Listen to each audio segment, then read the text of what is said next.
26장 12절부터 21절까지 같이 함께 읽겠습니다.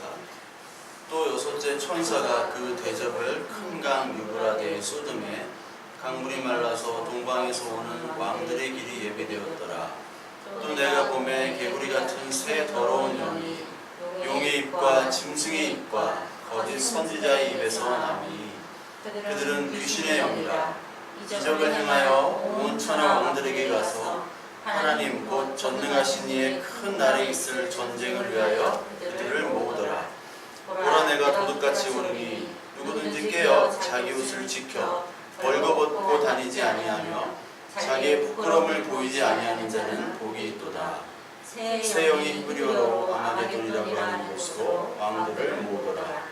일곱째 천사가 그 대접을 공중에 쏟음에 큰 음성이 성전에서 보좌로부터 나서 이르되 배웠다 하시니 번개와 음성들과 우레소리가 있고 또 큰 지진이 있어 얼마나 큰지 사람이 땅에 있어 온 이래로 이같이 큰 지진이 없었더라. 큰 성이 세 갈래로 갈라지고 만국의 성들도 무너지니 큰 성 바벨론이 하나님 앞에 기억하신 바 되어 그의 맹렬한 진노의 포도주잔을 받으매 각 성도 없어지고 산악도 한데 없더라. 또 무게가 한 달란트나 되는 큰 우박이 하늘로부터 사람들에게 내리매 사람들이 그 우박의 재앙 때문에 하나님을 비방하니 그 재앙이 크니라. 이제 요한계시록 16장 마지막 이제 대접 재앙이 끝으로 이제 17장에는 그 마지막 대접 재앙의 구체적인 그 바벨론이라는 도시 있죠. 그러니까 대접 재앙의 그 장소가 바벨론이에요. 결국은 바벨론이 떨어지는 것을 17장에서는 구체적으로 설명을 하고 있는 거죠. 그리고 18장에서도 똑같이 구체적으로 설명을 하고 있는 겁니다. 그래서 마지막 이 대접 재앙, 7번째 대접 재앙이 17장, 18장까지 이어진다고 보시면 됩니다. 그래서 왜 마지막 대접 재앙을 18장, 17장, 18장까지 바벨론이라는 하나의 하나님이 대접하는 큰 문명 그리고 도시, 그 지역 사람들로 묘사를 했는가? 그만큼 악하고 그만큼 하나님을 대접하고 있다라는 것이죠. 그래서 17장, 18장까지 할애하면서 그 마지막 그 재앙의 장소인 바벨론을 이야기하고 있습니다. 그래서 오늘 우리 12절에 우리 잠깐 보시면 6번째 천사가 이제 나옵니다. 6번째 천사가 나와서 이제 6번째 그 대접을 큰 강 유브라데에게 쏟죠. 그러니까 강물이 말라서 동방에서 오는 왕들의 길이 예배되었더라라는 말로 이제 12절을 시작을 하고 있습니다. 여기 이제 유프라테스 강이 나오죠. 유프라테스 강. 우리 뭐 세계사 시간에 유프라테스 강을 많이 배웠는데, 그러니까 서남아시아 지방의 그 큰 강 중에 하나가 유프라테스 강과 티그리스 강이 있는데, 유프라테스 강이 창세기에 나오죠. 창세기 1장을 이렇게 보시면 창세기에 유프라테스 강이 나와요. 에덴 동산이 어디에 있느냐? 유프라테스 강에 있습니다. 에덴 동산. 창세기 2장. 그렇죠. 그러니까 14절에 보니까 셋째 강의 이름은 히데겔이라 아수겔 동쪽으로 올렸으면 넷째 강은 유브라데더라. 이 유프라테스 강이 이쪽 서남아시아 지방에서는 가장 유명한 그런 강이자, 또한 이 유프라테스 강이 흐르는 지역이 지금의 이라크, 바벨론이 지금의 이라크 지역이잖아요. 그래서 바벨론 지역의 가장 대표적인 그 이라크 지역의 가장 대표적인 강이 유프라테스 강입니다. 그래서 지형을 보면 유프라테스 강과 티그리스 강이 이렇게 만나는 지점이 있어요. 딱 만나지는 않고 거의 만나려고 말려고 하는 그런 지점이 있는데, 거기 있는 도시가 바로 그 유명한 바그다드라는 도시예요. 이라크의 수도 바그다드. 옛날 이슬람의 수도였어요. 이슬람은 옛날에 수도가 딱 두 군데였어요. 두 군데. 지금까지 뭐 요즘까지 치면 이제 콘스탄티노플까지 치면 이제 세 군데인데, 예전에는 시리아의 다마스쿠스, 여기가 이슬람의 가장 큰 수도였고, 그 다음에 이제 왕조가 아바스 왕조라고 옮긴 다음부터는 바그다드가 수도가 되버립니다.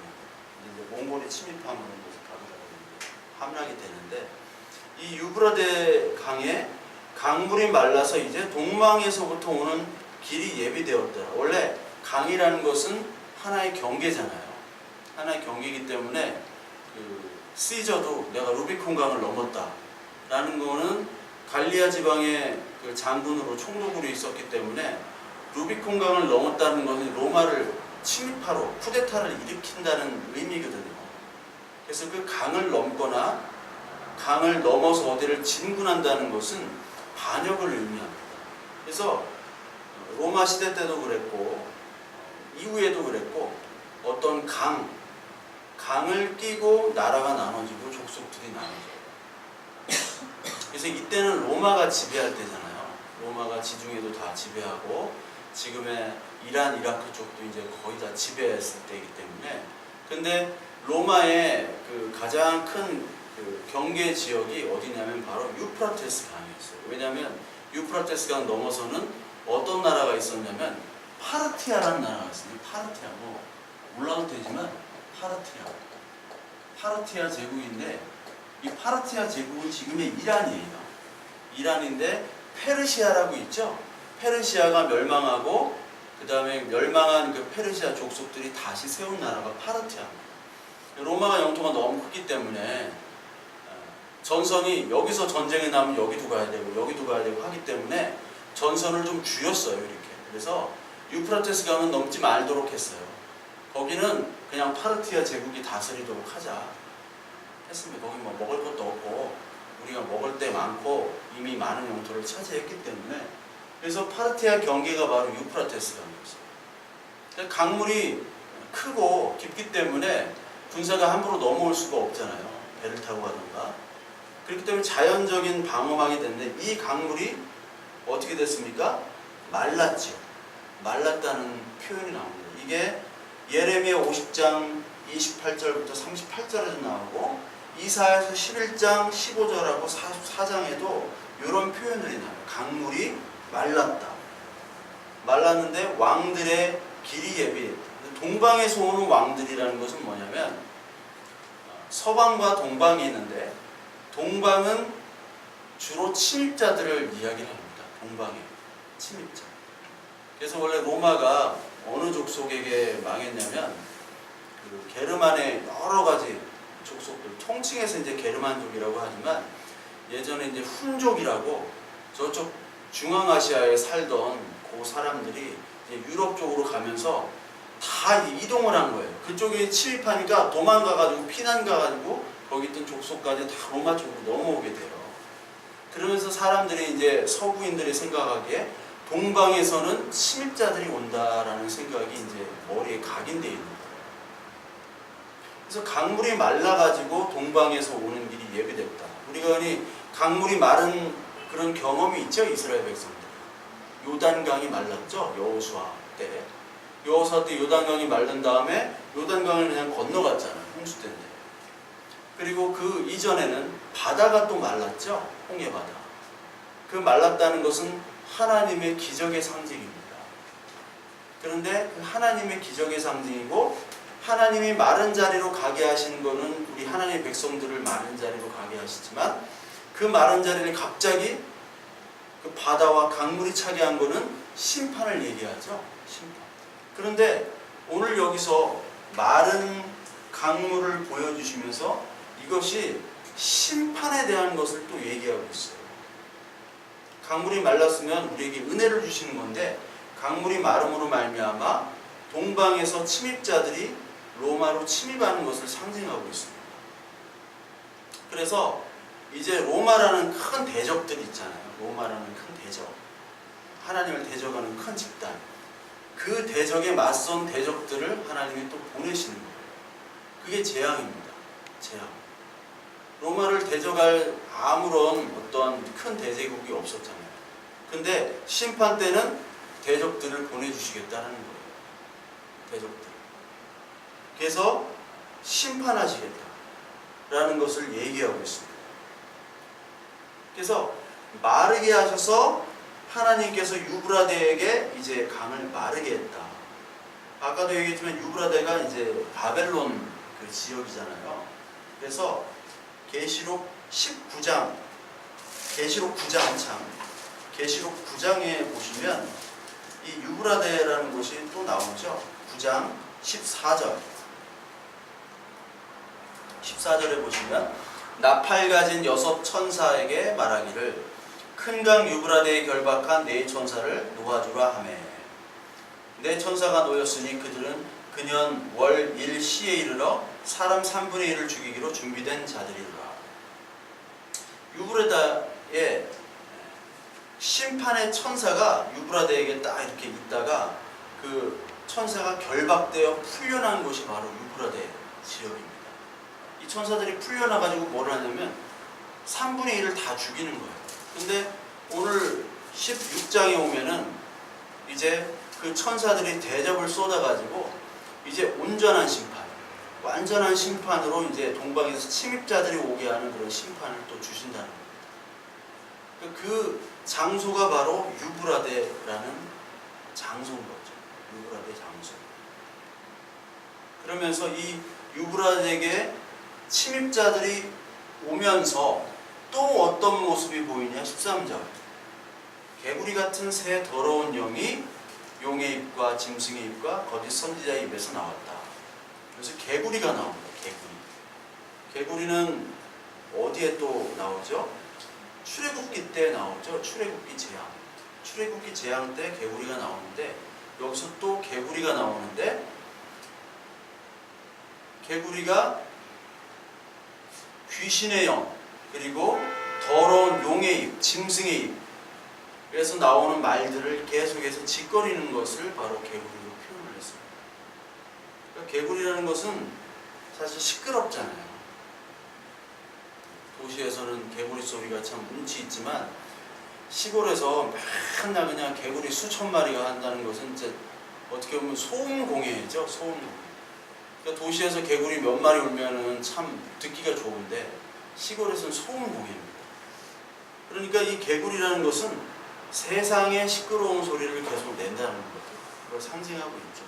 즉 거짓말로 선동을 하는 것. 누구의? 용의 입, 짐승의 입, 거짓 선지자의 입. 용과 짐승과 거짓 선지자. 이게 3종 세트죠. 용과 뱀과 짐승과 거짓 선지자. 짐승과 거짓 선지자. 이 셋을 성경에서 등장시키고 있습니다. 이게 3종 세트가 연결이 되어 있어요. 뱀은, 이 용은 짐승을 통해서, 짐승은 또 거짓 선지자에게 권세를 줘서 개구리처럼 막 이상한 얘기, 세상의 얘기를 계속하고 있고 미혹의 영을 계속 던지고 있는 게 바로 개구리의 얘기입니다. 그래서 개구리가 레위기 11장에 하나님께서 먹지 못하는 음식으로 분류를 해놓으셨어요. 하나님이. 그러니까 음식 중에 이제 양서류 같은 건 못 먹습니다. 그 레위기 쪽에 보면. 근데 지금 우리는 먹을 수 있죠.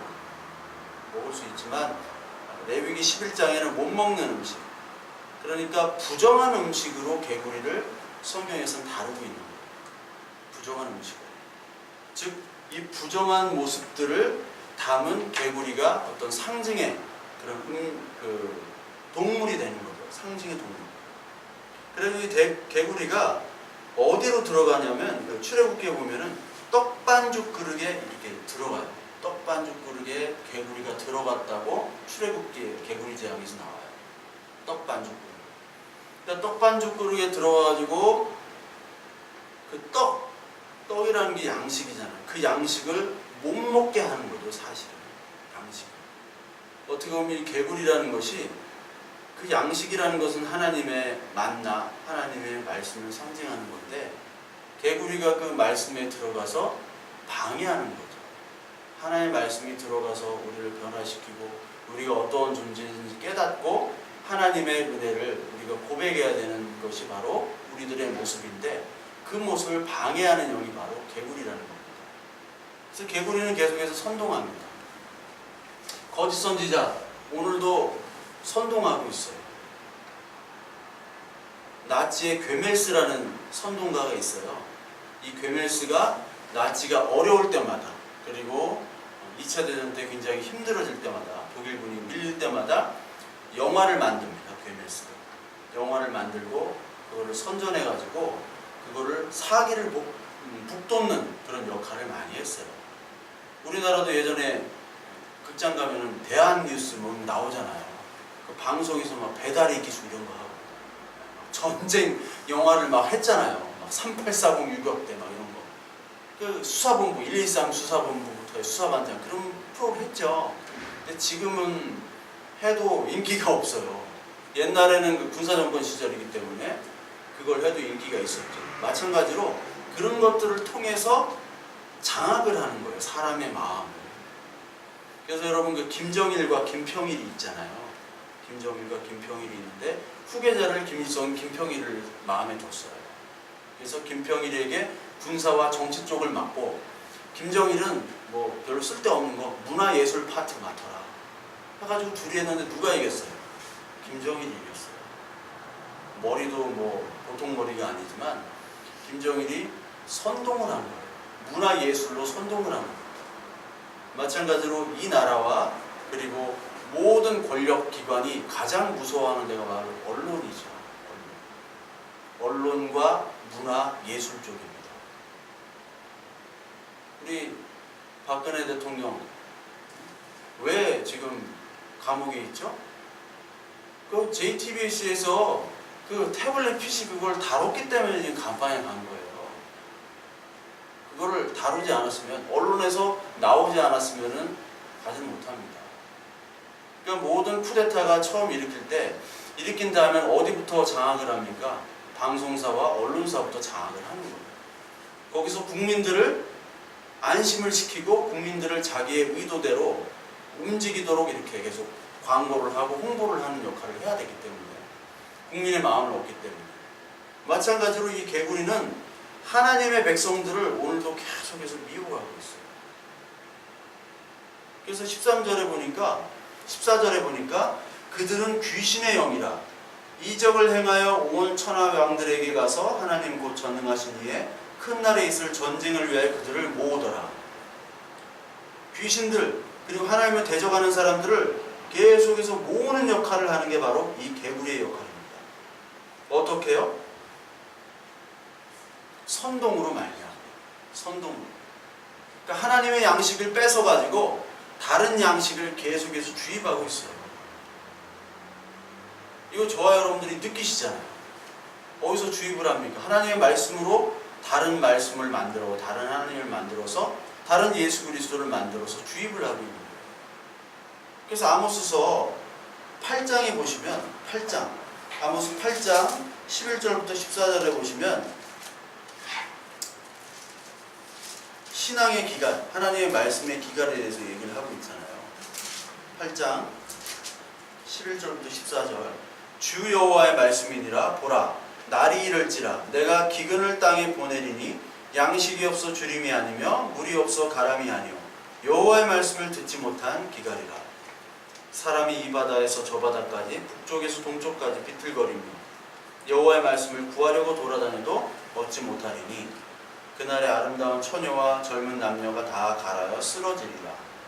사마리아의 죄된 우상을 두고 맹세하여 이르기를 다나 내 신들이 살아있음을 두고 맹세하노라 하거나 브엘세바가 위하는 것이 살아있음을 두고 맹세하노라 하는 사람은 엎드려지고 다시 일어나지 못하리라. 하나님의 말씀을 이제 기근을 통해서 아예 물이 없게, 하나님의 말씀에 물이 없고 하나님의 양식이 없도록 만들어버립니다. 그래서 다 쓰러지게 한다는 것이죠. 오늘 이 시대 말씀이 많이 있지만 하나님이 어떤 분이며 우리는 어떤 존재인지, 예수 그리스도와 우리는 누구며 그리고 이 교회는 어떤 존재해야 되는지에 대한 말씀이 점점 희박해져 가고 있습니다. 그래서 신앙서적을 보더라도 어떤 하나님의 말씀에 대해 이렇게 다루는 신앙서적은 인기가 없어요.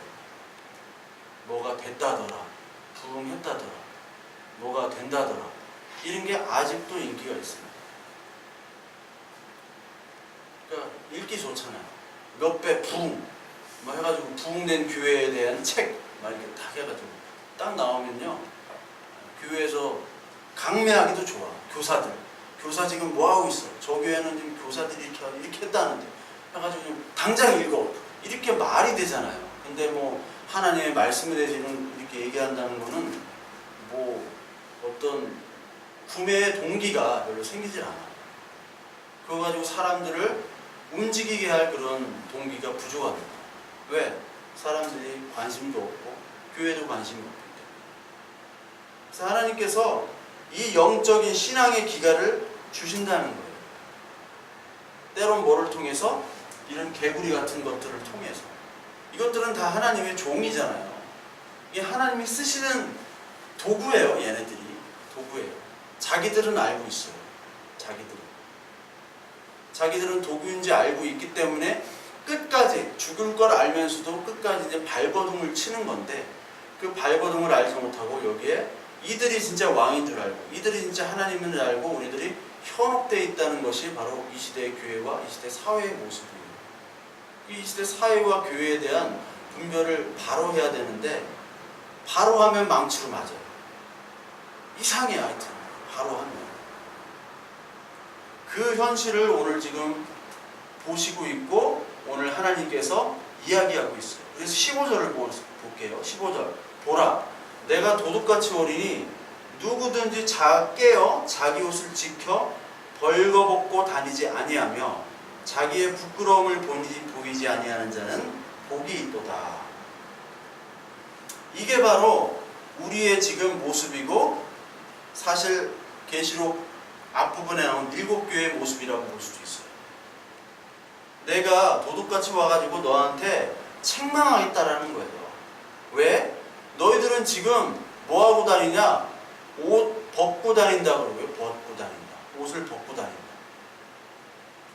옷을 벗고 다닌다는 거는 이게 제정신이 아닌 거잖아요.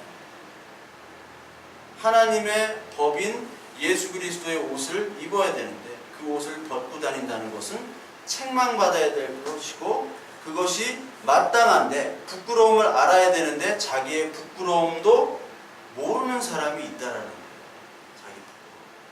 즉 오늘날 우리가 하나님의 자녀고 하나님의 말씀을 믿는다고 하면서도 얘기해보면 다른 하나님을 막 믿고, 이 그리스도의 옷이 있는 것 같은데 없는 사람들이 태반이라는 겁니다. 이 교회에. 근데 사람은 많고 건물은 있고 돈은 많고, 그럼 열심히 그 안에 들어가서 열심으로 포장만 하면 좋은 그리스도인으로 비춰줘요. 그렇잖아요. 좋은 목사님으로 비춰줘요. 좋은 옷 입고요, 아주 젠틀하게 얘기하시고 아주 성품도 좋으시고 그런 분들 되게 많습니다.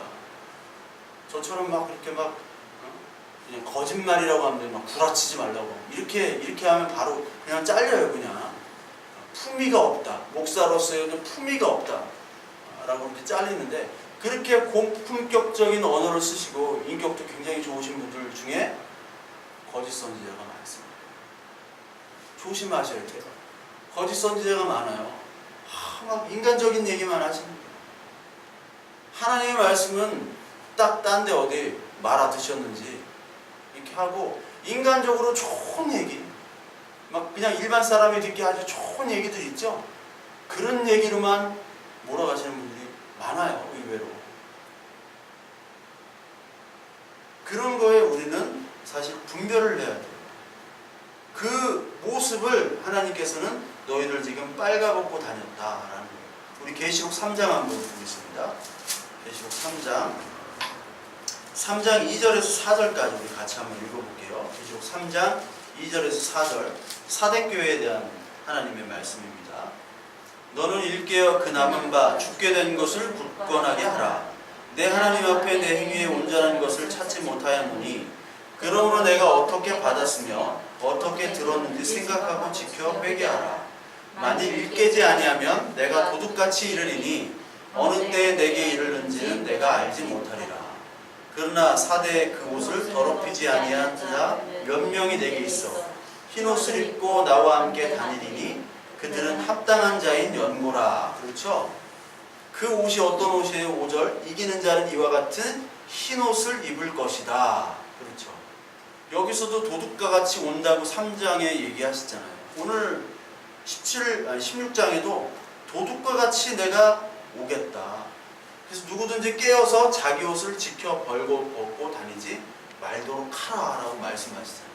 그 옷은 바로 예수 그리스도의 옷이죠. 계시록 3장 또 봅니다. 3장 라오디게아 교회 3장 15절부터 17절까지 한번 볼게요. 같이 읽겠습니다.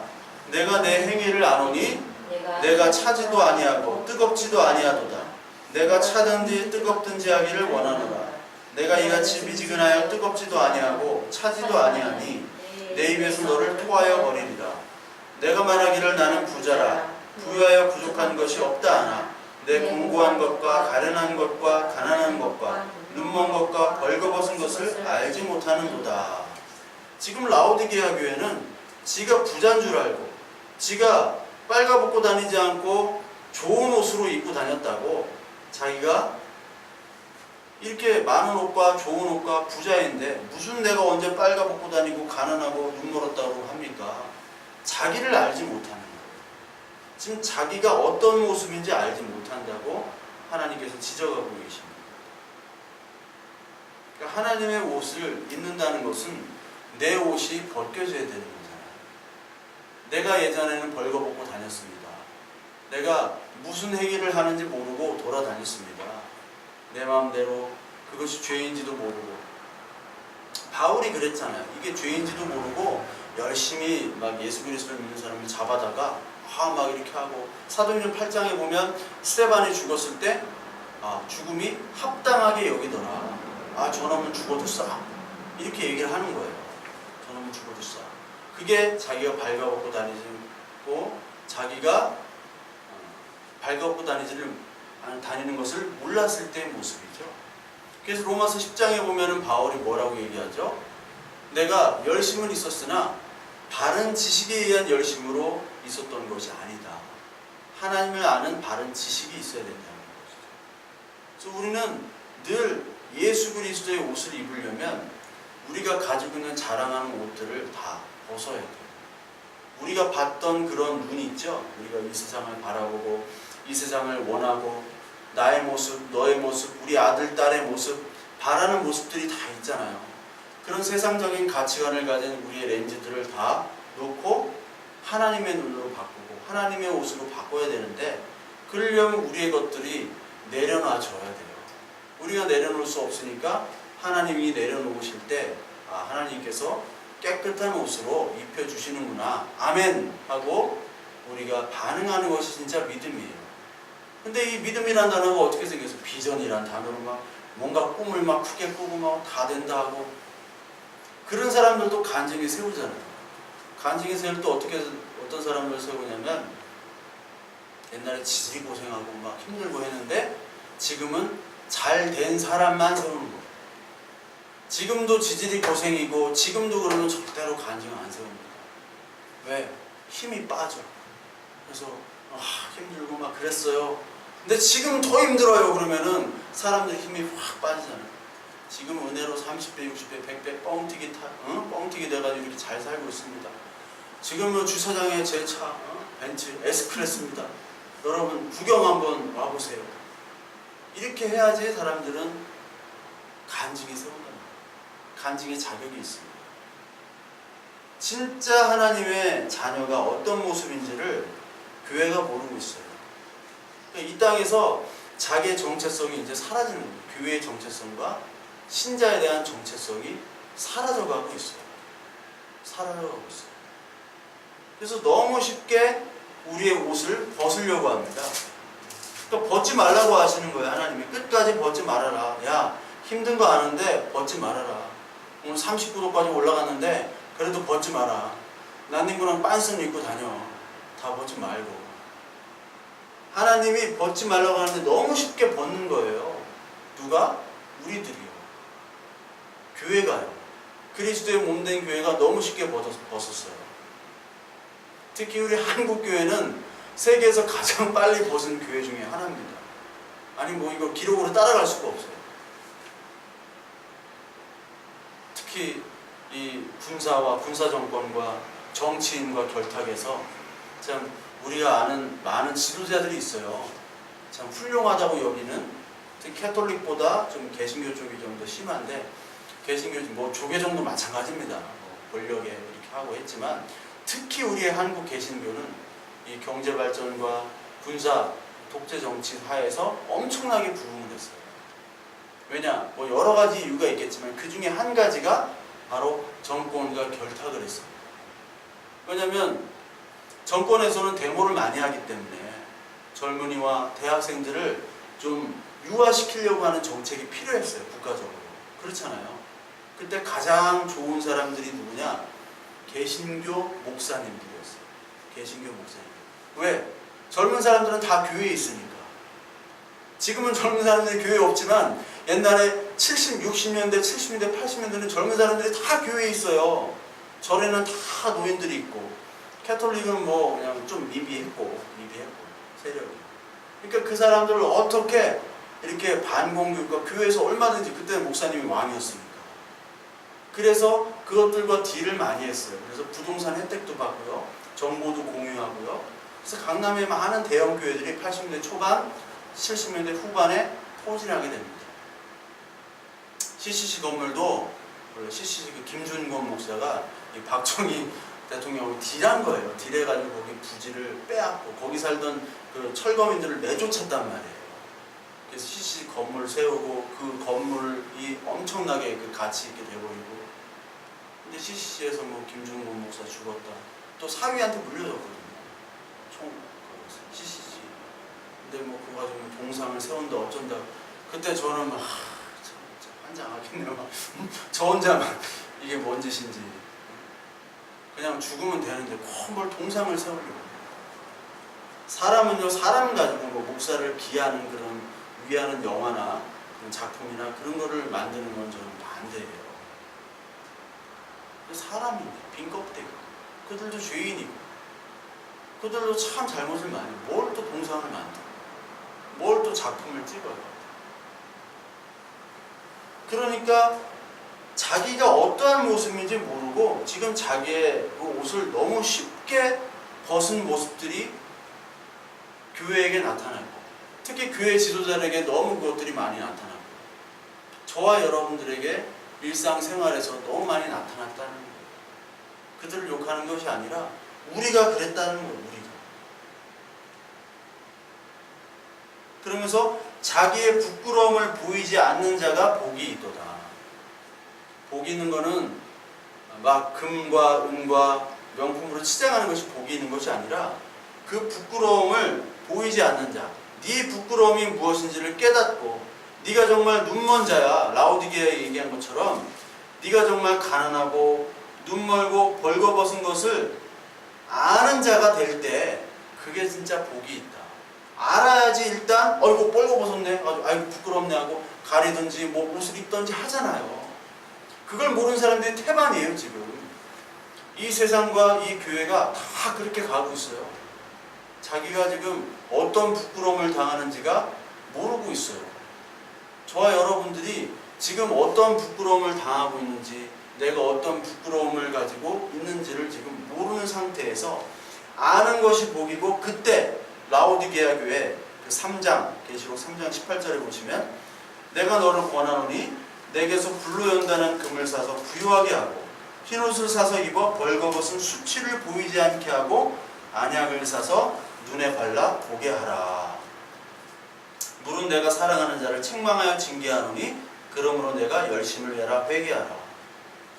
하나님은요, 야 이 나쁜 놈들아 하지 않고 19절에 내가 사랑하는 자를 책망하여 징계한다고 얘기하시잖아요. 그러니까 이 계시록 전체는 심판의 메시지가 아니라 사랑의 책망의 메시지예요.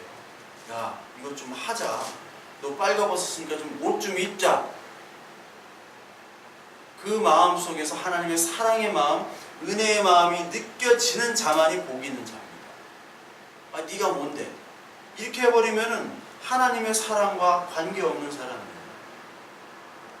그 복이 있는 자들이 있고, 그리고 개구리와 같은 그 더러운 그런 소리를 듣는 자들이 있고, 그래서 이들이 전쟁을 하는 곳으로 모입니다. 그게 16절인데 새 영은 저기죠. 그 용과 짐승과 거짓 선지자, 그 영이 히브리어로 아마겟돈이라고 하는 곳으로 왕들을 모으더라. 이런 말이 있어요. 왕들, 아마겟돈. 그래서 아마겟돈 전쟁 많이 들어보셨죠? 아마겟돈.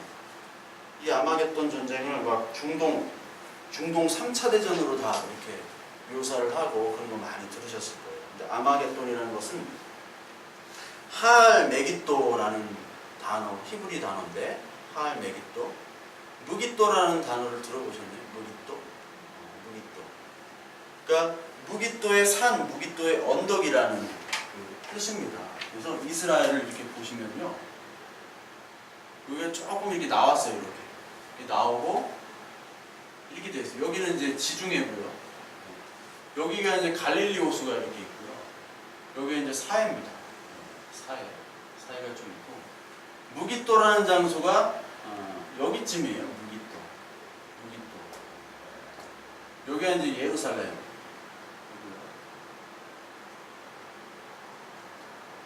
여기가 그 유명한 갈멜산입니다. 갈멜산. 여기가 지금은 하이파라는 도시가 있어요. 하이파라는 도시가 있는데, 갈멜산. 제가 한 2주 전에 갈멜산에 사시는 선교사님을 운동하다 만났는데, 갈멜산 꼭 위에서 사신다고 그러시더라고요. 그래서 하이파의 근처에 사시는 분도, 아니 어떻게 하시냐고. 그냥 압니다. 척 보면 압니다. 무깃도라는 데가 있어요. 무깃도가 어디 나오냐면 사실 사사기 5장에 나옵니다. 5장. 바락과 드보라, 여러분 사사기에 보시면 바락과 드보라는 이제 여자죠. 전쟁을 누구랑 하면 그 시스라 왕하고 해요. 그래서 이깁니다. 바락거든. 그 야빈과 이제 전투를 해서 이겨서 그 사람들 다 죽이는 장소가 무깃도예요. 그래서 이것을 보시면 이쪽 길이 다 이렇게 해변가 길이에요. 해변가 길. 그래서 이 해변가 길에 위치하는 군사 요충지가 무깃도입니다. 그리고 갈멜산이라고도 또 가까워요. 그래서 여기가 어떻게 보면은 이 이스라엘 사람들이 인식하기에 왜 아마겟돈이라고, 왜 무깃도 언덕에 전쟁을 하냐고 하면 여기가 가장 전투가 많았던 장소였기 때문에 그래요. 가장 전투가 많았던 장소. 그러면서 동시에 우리는 어떤 것을 봐야 되냐면 이 갈멜산이라는 것에 또 주목을 할 필요가 있습니다. 왜냐하면 갈멜산에서 선지자가 엘리야 딱 하나였잖아요. 그런데 850명의 바알과 아세라 선지자가 이제 모입니다. 다 모여요. 막 전국에 있는 막 이단 교주들이 다 모이는 거예요. 거기가 어디서 모이냐면 이 이웃 나라에서 모이는 게 아니라 이스라엘에서 다 모이는 거예요. 이스라엘에서. 하나님의 택한 이스라엘이 교회잖아요. 교회에 그런 거짓 선지자들이 다 모이는 거예요. 850명. 근데 교회에 누구만 참 선지자예요? 엘리야만 참 선지자라는 거예요. 싸우는 거예요. 마찬가지로 이 아마겟돈이라는 것은 지금 아마겟돈으로 이 용과 짐승과 거짓 선지자 영이 모이도록 하는 곳이 바로 아마겟돈이죠. 즉 모여서 전투를 하는 거예요. 즉 어떤 장면을 그려야 되면 구약의 이 갈멜산, 열왕기상 19장에 나오는 그 엘리야와 바알 아세라 선지자 850명의 대결을 사실 구약의 그림으로 그려주고 있는 거예요. 전투. 그 전투는 신앙의 전투잖아요. 한 명이 어떻게 850명하고 뭐 칼로 싸우겠어요? 주먹으로 어떻게 싸우겠어요? 그 신앙의 전투를 벌인 다음에 850명을 다 죽이잖아요. 그게 바로 아마겟돈 전쟁입니다. 이 3차 세계대전이 아니에요. 지금 여러분 시리아란 나라가 있죠? 시리아란 나라가 굉장히 복잡합니다. 시리아란 나라. 이 아마겟돈이 여러분 에스겔서 38장에 보면 에스겔서 38장. 에스겔서 38장에 보면 38장 2절부터 6절 한번 볼까요? 에스겔서 38장 2절부터 6절. 왜 제가 에스겔서를 보라고 하냐면 여기에 그 아마겟돈 전쟁을 에스겔서 38장에 나오는 것으로 해석하는 분들이 많이 있어서 그래요. 물론 이것들은 에스겔서 38장에 나오는 것과 같지만 이거를 어떻게 해석하느냐?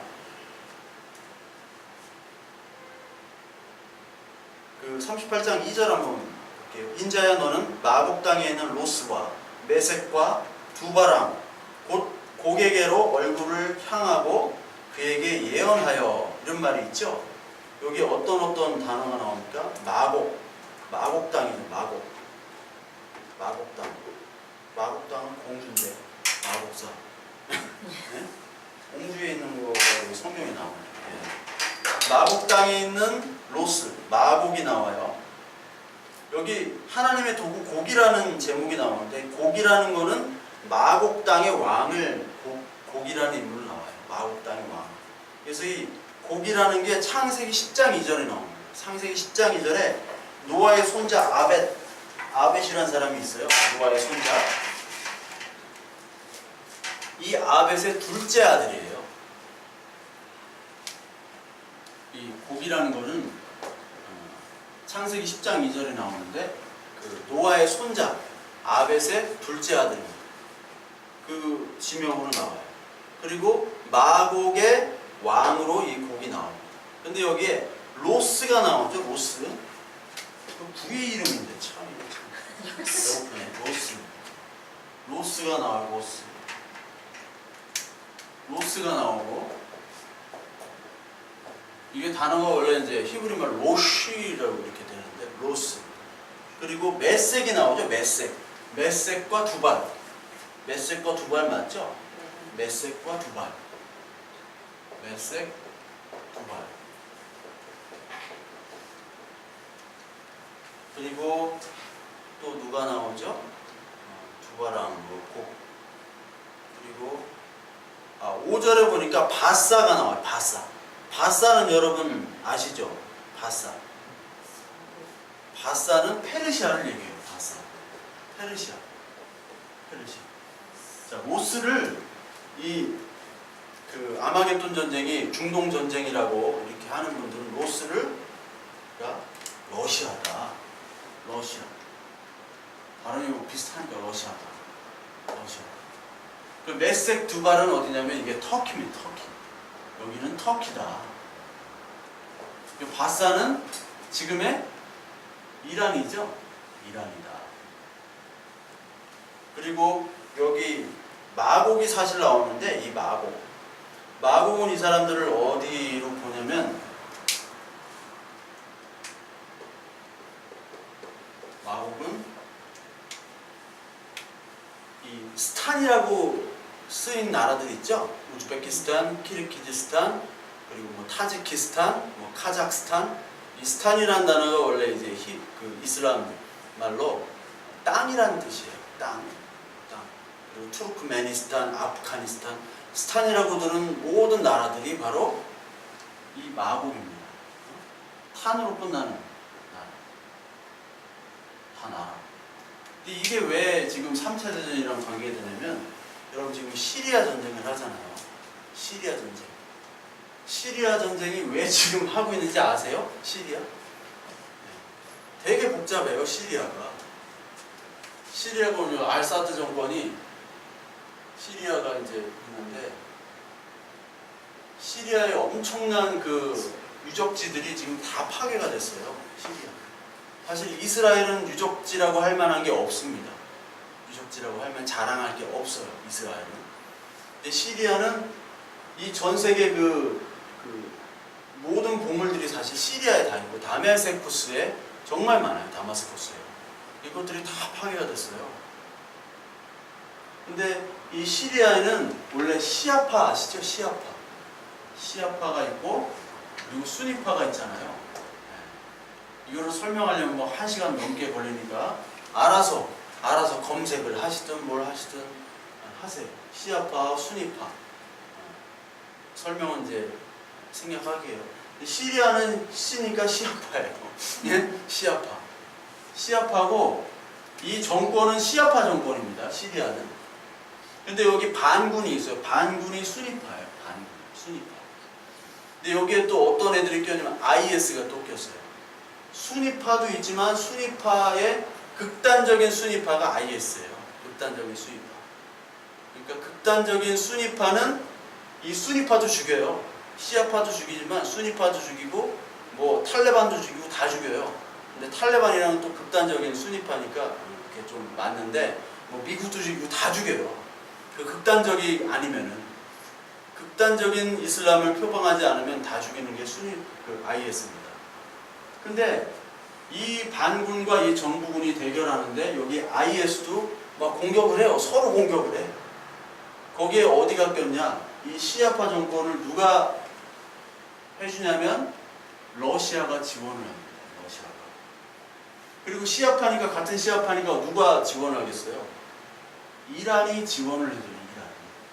이란이 지원을 해주고 얘네들은 뭐 지원할 힘이 없어요. 탄핵은 지들 먹고 살기 힘들어요. 그리고 이라크가 있죠. 이라크가 원래는 순위파였어요. 순위파. 이라크는 시아파가 더 많습니다. 시아파가 6대4 정도로 시아파가 더 많은데 이라크에 누구죠? 죽은 그 독재자 누구죠? 갑자기 잊어버렸네. 미군이 죽였던 하도 잊혀진 인물이 돼가지고 하여튼 개 하여튼 걸프전 일으킨 개. 그 친구가 이제 순위파 정권이었어요. 그 친구가 죽은 다음에 이제 시아파 정권이 돼서 이라크랑 이란이 이제 형제가 되고요. 같은 시아파 정부가 되버렸어요. 되게 복잡해요, 이 저기 중동이. 근데 미국이 어디를 지원하느냐? 미국은 여기 순위파를 지원해, 미국. 그리고 사우디는 뭐 미국이 꼬봉이니까 사우디도 여기를 지원하고. 터키는 얘네 조금 왔다 갔다 해. 네. 터키는 원래 순위파기 때문에 여기를 지원하는데 뭐 이권 때문에 조금 왔다 갔다 해요. 얘는 좀 헷갈려. 또 쿠르드족도 같이 전쟁을 해요, 여기. 그러니까 여기 나오는 로스, 메섹 두발, 바사 여기가 다 여기로 들어가는 거예요. 시리아 전쟁에. 후세인 참. 예, 후세인. 예. 그러니까 후세인이 안 죽었으면요, 여러분, IS는 탄생되지 않았습니다. 후세인이 죽어가지고 후세인이 죽으니까 순위파 정권이 무너지고 다수인 시아파 정권이 이제 이라크를 차지했어요. 그러니까 순위파랑 시아파는 원수 중에 진짜 원수예요. 서로 그 피해 전쟁을 많이 했어요. 지금 1000년간. 그렇기 때문에 절대로 용서가 안 됩니다. 둘은. 그러니까 순위파 갈 데가 없잖아요. 그러니까 우리가 극단적인 우리 순위파로 정권을 만들어서 더 우리가 힘을 키우자 이라크에서 지금 IS가 벌어진 거예요. 그러니까 미국이 어떻게 보면은 아이고 우리 괜히 죽였다. 적당히 순위파로 여기 이라크를 하고 해야지 이란하고 견제를 하잖아요. 그러니까 터키, 미국, 사우디, 뭐 이라크가 자기 편이 되면 이게 하나의 연맹체가 되고 미국이 좀 이게 되잖아요. 러시아나 이런 애들이 좀 붙을 수 있고 그 석유관도 좀 유지를 할 수 있고 그런 여러 가지 이권이 많은데 후세인을 죽이니까 IS. 그러니까 쓰레기차 피하려다가 똥차를 만난 거예요. 미국은 어떻게 보면. 그러니까 이 시리아의 이 전쟁들을 보면 봐봐. 이거 3차 대전 이제 곧 일어나. 시리아에서 그치는 게 아니라 이제 예루살렘하고 이란하고 붙고 이제 그러다가 예루살렘이 전쟁하면 미국이 안 끼어드느냐? 미국이 끼어들으면 중국까지 끼어들고 러시아 끼어들고 봐봐 끝났어. 중동에서 터져. 원래 한국에서 막 중동에서 터져서 또 어떤 분은 또 한국에서 이 3차 대전이 일어난다. 한국이 하나님의 택한 나라이기 때문에 동방의 예루살렘, 서울, 평양 여기부터 이제 핵전쟁 나오고 3차 대전이 일어나니까 여기가 진짜다. 역시 하나님의 피플, 선택받은 피플. 원래 조선이잖아 우리가. 조선, 초슨, 조선 선택받았다 해가지고 이렇게 어거지를 부리는 사람도 있었어요. 그러니까 이게 딱 맞아 떨어지지 않느냐 해가지고 아마겟돈을 여기다 붙이는 사람들이 있어요. 근데 이게 아니에요. 이렇게 전쟁이 나든 안 나든 설사 3차 대전이 났다 하더라도 우리 하나님 나라를 소망하는 사람과는 전혀 관계가 없습니다. 이 세상의 모든 정권은 악해요. 악해. 문재인 정부도 악하잖아. 얼마나 악한 짓을 하는지. MB 그 전부터는 말할 것도 없고. 자기들끼리 지금 선악을 다투는 거예요. 우리가 좀 그래도 낫지 않느냐. 우리가 좀 조금 떼어먹었지 않느냐. 너희들은 차떼기로 떼어먹었잖아 이놈들아. 너희들은 침입하잖아. 너희는 군대도 안 갔잖아. 비리투성이잖아. 하나님이 보시기에는 다 똑같은 죄인인데 네가 깨끗하다 내가 깨끗하다 그러고 앉아있는 거예요. 그러니까 악한 사람들인 거예요. 그래서 이 아마겟돈 전쟁은 부끄러움을 피하는 그 그리스도의 옷을 입었나 안 입었나 하는 전쟁입니다. 다른 전쟁이 아니에요. 다른 3차 대전이 될 수가 없어요. 3차 대전이. 그런 3차 대전들은 지금까지 많이 일어났어요. 세계대전들. 그게 아니라 우리가 정말 에베소 6장에 나오는 6장 10절부터 18절까지 나오는 하나님의 전신갑주를 지금 바벨론의 공격에 입고 있느냐 안 입고 있느냐 그 싸움이에요. 왜? 짐승과 용과 거짓 선지자들은 사실 영이라고 그랬잖아요. 영. 막 무기로 물질로 싸우는 게 아니라 영의 싸움이거든요. 영을 모으는 건데 이 사람들은 어떻게든지 물질로 만드는 거예요. 만들어서 어떤 이론을 만들려고 하는 거. 그거 자체가 또한 다른 거짓 선지자예요. 이제 마지막 일곱째 천사가 17절에 나오는데 일곱째 천사가 그 대적을 공중에 쏟음에 큰 음성이 성전으로 보좌로부터 나서 이르되 되었다 하시니. 왜 이렇게 힘들어요. 이르되 되었다 하시니. 누가 번역하는지 참. 일곱째 천사가 그 대접을 공중에다 쏟죠. 왜 공중에다 쏟죠? 공중 권세 잡은 자가 이 사탄이거든요. 공중 권세 잡은 자. 사탄. 그래서 공중 권세 잡은 자에게 이제 공중에서 대접을 쏟음과 동시에 이제 하나님께서 구원에 필요한 모든 심판들을 다 이제 완성하는 장면을 보여주고 계시는 겁니다. 그리고 18절에 보니까 그러니까 이르되 되었다 17절에 이르되 되었다라는 게 바로 예수님이 죽으실 때 하신 말이에요. 다 되었다. 이제 심판이 다 완성됐다 그런 말이죠. 그래서 번개와 음성과 우레소리라는 것은 하나님의 심판 때마다 있는 그런 자연 현상입니다. 그래서 우리가 이제 여름에 비가 많이 안 오는데 번개, 천둥 이런 게 어떻게 보면은 우리가 자연 현상을 통해서도 하나님의 심판, 하나님의 소리라는 것을 우리가 그냥 물리적으로도 좀 인식할 필요가 있어요. 물리적으로. 이런 소리, 이런 번개, 천둥 소리가 하나님의 심판의 때 모습일 수도 있구나 라고 우리는 보셔야 돼요. 그러니까 천둥 치고 번개 치고 그게 아니라 우리는 그런 것에 좀 민감해야 되는 게 바로 하나님의 자녀들이라는 거죠. 그리고 큰 지진이 있죠. 얼마나 큰지 사람이 땅에 있어 온 이래로 이 같은 큰 지진이 없었더라. 그리고 큰 성이 세 갈래로 갈라지고 만국의 성들도 무너진대요. 그리고 특히 20절 각 성도 없어지고 산도 막 날아가고요. 21절에 무게가 한 달란트 60kg나 되는 큰 우박이 막 온다고 하는 거예요. 큰 우박이. 그리고 그 우박 재앙 때문에 하나님을 비방하고 그 재앙이 심히 크다. 이건 거의 블록버스터 영화처럼 막 우박 60kg짜리 우박이 나오고 이런 현상들이 이루어진다는 거죠. 이게 실제적으로 그렇게 될 수도 있고요.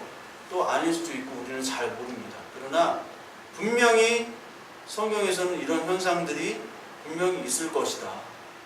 전에도 비슷하게 있지만 왜요? 하나님은 이 자연의 모든 현상들까지도 주관하시기 때문에 뭐 날씨가 39도, 40도 올라가는 것도 이게 어떻게 보면 하나님이 참 주관하시는 거잖아요. 우리가 그걸 믿는 거잖아요. 이 온 자연현상을. 뜻은 모르지만 이것을 통해서 우리가 겸손해야겠구나. 하나님 앞에서 겸손해야겠구나. 우리는 인간의 정의와 인간의 어떤 능력을 너무나 자랑하는 문화와 사회 속에서 살아가고 있잖아요. 이게 바벨론입니다. 바벨론 도시화 문명화 되지 않으면 바보 취급을 당해요. 여러분 서울 가세요. 서울 가서 보면은 왜 이렇게 복잡하고 힘들어요. 근데 서울 사람들은 그게 정상이라고 생각해요. 왜 이렇게 뚜렷 터졌어? 왜 이렇게 뭐 그래? 우리도 사실 지금 이렇게 사는 것 자체가 우리도 비정상이에요. 정상이 아닙니다. 에덴 동산이 정상이에요. 원래는 에덴 동산이 그냥 뭐 따먹고 뭐 그냥 막 돌아다니고 동물이랑 놀고. 근데 그렇게 해봐요. 그거 완전 미친 거죠. 지금 현대에서. 근데 그게 아니라는 거예요. 이 한국이라는 도시, 특히 아시아권은 너무너무 분주하고 바쁘고 사람도 너무 많고. 아시아만 인구가 몇 억이에요? 45억인가 50억이 아시아에 있잖아요. 50억이. 나머지 다 합쳐봐야 20억밖에 안 돼요. 그런 세계의 가장 대도시들이 다 아시아에 있는데 그게 잘못됐다. 그게 바벨론이라는 거예요. 바벨론. 그러니까 이렇게 어떻게 보면 이 동네에 산다는 게 이 동네도 너무 도시화가 된 거예요. 사실은. 근데 바벨론 사람들은 시골에서 올라가면 무시해요. 저도 올라가면 무시당해요. 시골에서 올라갔다고. 무시당해요. 네. 목사님들 원서도 못 내요. 서울에 큰 교회 있어야지 원서가 돼요. 우리 목사님들이 참 이 구직난이 장난이 아닙니다. 지금. 갈 데가 없어요. 근데 어디 이력서 보면 큰 교회 됐네. 서울 이렇게 하지. 작은 교회 뭐 어디 교회야? 여기 도대체. 이렇게 하면 뽑히지도 않아요. 왜? 다 목사들이 바벨론 목사를 뽑는 거예요. 바벨론화된 목사들을. 난 그게 이해가 안 돼. 스님들한테 이런 얘기하면 스님들은 알아들어요. 아니 어떻게 종교인이 바벨론화되냐. 어떻게 도시화가 될 수 있냐. 산과 물과 자연 속에서 혼자 고독이 돼야지 수련이 되고 거기 속에서 신의 음성을 듣기도 하고 자기의 수양이 되는 거죠. 어떻게 도시 속에 살면 그게 수양이 되냐고. 스님들은 알아들어. 이런 얘기를 하고. 바벨론에서. 근데 목사님들에게 성도님들이 얘기하면 못 알아들어요. 목사님 성도님들은 바벨론 영웅을 원하는 거예요. 니므로 이런 사냥꾼들을 원하는 거예요. 사냥꾼들. 헌터. 고기를 못 낚고 사람을 낚아가지고 무조건 그 교회로 데려오는 그런 영웅들을 원해요. 물론 사람 데려오는 거 중요하지만 많은 어떤 교회들이 막 사람 많이 모였다 하는데 가만히 보면 그 영혼들이 정말 하나님을 잘 알고 있어요. 여러분 한 영혼이 변화하는 거는 쉽지가 않아요. 진정으로 이 말씀을 깨닫고 하나님이 은혜를 주셔야 변화하는데 평생에 걸리는 작업입니다. 근데 우리는요 일단 교회에 오기만 하면 야 회심했구만. 오늘 이 말씀 듣고 아멘 하시는 분 일어서세요. 눈을 다 감으세요. 이렇게 하잖아. 그리고 나서 하나님의 은혜를 주신다고 아멘 하세요. 따라하라고 하잖아요. 그러면 막 저 사람 예수 믿었다고 하고 막 꽃다발 주고 다음 주에 뭐 식사 대접하고 막 좋은 데로 데려가고 막 게임하고 막 그래요. 어디 새신자 파티하고 막 게임하고 선물 주고 그래요. 근데 그 뭐예요? 교회는 이렇게 참 다정하게 게임도 하고 친절하게 해주고 그런 곳이구나. 그 사람들이 교회를 잘못 알고 있는 거예요.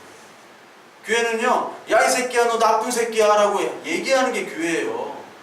너 좋은 새끼인 줄 알았지? 너 나쁜 X새끼야. 그걸 얘기할 때 나 나쁜 새끼구나. 그게 진짜 하나님의 자녀들로 바뀌어가는 과정인데 교회는 그걸 생략해버렸어요. VIP래. 언제부터 VIP가 생겼어요 교회에. 새신자는 무조건 VIP. 첫째 주는요 차를 부담없이 차를 대접하세요. 둘째 주는요 조금 좋은 식당으로 데려가서 얘기를 나누세요. 세 번째 주는요 아주 좋은 식당으로 얘기를 하세요. 복음을 전하세요. 마지막 주는 교회에 다 데려가가지고 뭐 게임도 하고 출장 뷔페 불러다가 막 먹이고. 그건 좋아요. 나도 그러고 싶어요. 좋은데 그 다음은 끝이에요. 없어요. 그럼 뭐 하자는 거예요? 바벨론 만들자는 거예요, 또. 이렇게 설교하면은 취직이 안 된다는 거예요.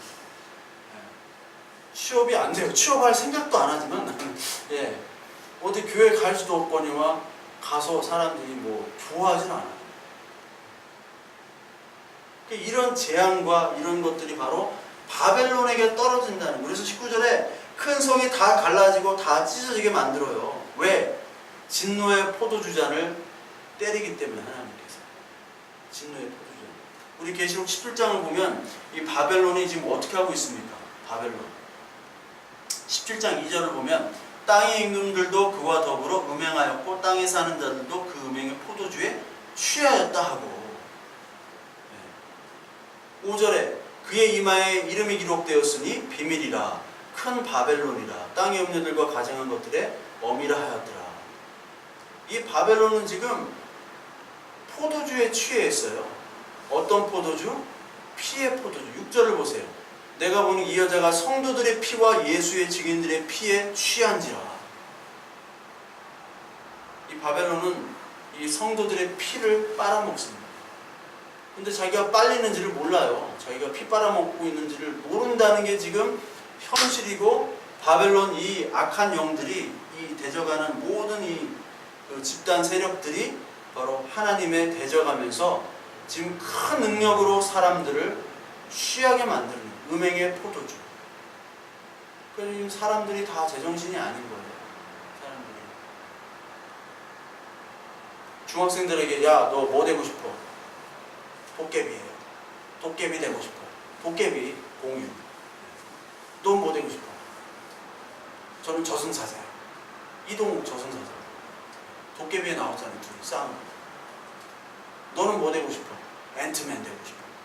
이런다니까. 초등들 얘기, 초등들. 중학교 가면 어떻게 하냐. 너 뭐 되고 싶어? BJ 철구요. BJ 철구 아세요? 유튜브 대통령입니다. 철구. BJ 철구 있어요. 막 담배 피다가요. 재떨이 막 집어 던지고. 방송에서. 유튜브 방송. 라면을 먹다가, 아, 오늘 맛없네. 확 집어 던져요. 확 집어 던져요, 그냥. 확 집어 던져요. 그런데 구독자 수가 막 수백만. 외제차 타죠. 1년에 한 10억씩 벌어요.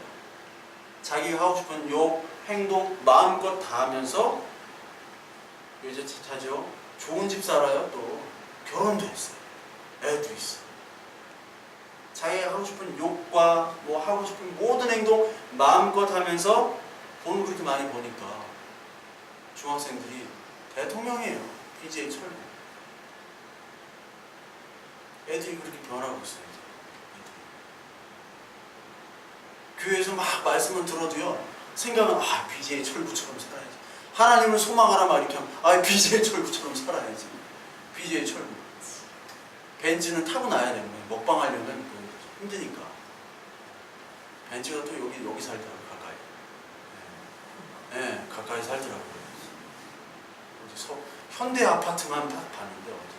현대 아파트가 하도 많아가지고. 그러니까 애들을 바꿔버리고요, 사람을 바꿔버리고 어른들을 바꿔버려요. 왜? 진노의 포도주. 그걸 취하게 만드는 거예요. 누구를 특히 바꾸려고 합니까? 이 세상 사람보다 이 교회에서 예배드리는 사람을 이 사탄은 계속해서 바꾸려고 하고 있어요. 누구를 통해서? 거짓 선지자들, 개구리를 통해서. 개구리 조심해야 돼요. 이 땅에는 개구리는 다 튀겨먹어야 돼요. 방송에. 개구리가 은근히 괜찮습니다. 치킨 맛이 나요. 군대에서 한번 먹어봤는데 황소개구리를 먹어야 진짜 치킨 맛이 나는데, 하여튼 뭐 메뚜기도 먹고 하여튼 이상한 거는 다 그냥 군대에서 먹이게 해가지고 또 잡아다 주는 것도 아니고 직접 잡으래. 또 힘들었어요, 군생활. 하여튼 오늘 결론은 바벨론은 심판의 대상, 마지막 심판이다.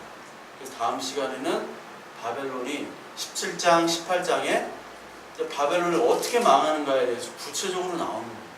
그래서 17장, 18장을 쭉 한번 읽어보세요. 그리고 이런 것들을 사실 우리 자녀들과 우리 유년부, 초등부, 이제 중고등부 애들, 이런 청년들에게 이런 것들을 얘기해야 돼요. 그냥 뭐 맨날 뭐 간식이나 주고 뭐 게임이나 하고 이러다 그냥 헤어지고 용돈 주고 그러니까 막 몰려오는데 그걸 부흥이라고 책 쓰고 야마도라요. 이게 전문 용어로 야마도라요. 그때 왜 그렇게 하는지 모르겠어요. 그래서 그걸 잘 해주는 교사가 최고다. 아니에요. 욕 먹더라도 간식 줄 돈은 없어도 이 말씀을 좀 줘야 되잖아요. 말씀에 관심 있는 교사가 없다라는 거예요. 여기 두 분은 말씀에 관심이 있기 때문에 그거를 주시면 됩니다. 물론 간식 안 주면 안 와요, 애들이. 간식과 함께 그거를 주시면요, 다른 교사들도 따라와요. 진짜 하나님의 자녀고 진짜 그 아이들의 영혼을 사랑하는 교사라면 여러분들의 자극받아서 여러분들처럼 할 거예요. 그러니까 여러분들이 먼저 시작하셔야 돼요. 그 아이들에게. 듣든 안 듣든 그거는 하나님이 하셔야 되고 인간이 할 수 없잖아요. 그래서 그 아이들을 사랑하는 마음, 영혼을 사랑하는 마음. 저 아이들이 정말 안 들으면 진짜 BJ 철구를 목표로 모델로 살아갈 텐데 말이 안 되잖아요. 하나님의 나라의 소망을 가지면서 살아가는 자녀가 되게 해달라고 기도하면서 그 아이들의 복음을 전한다면 하나님께서 일하실 줄 믿습니다. 저와 여러분들이 그런 일에 쓰임받는 저와 여러분들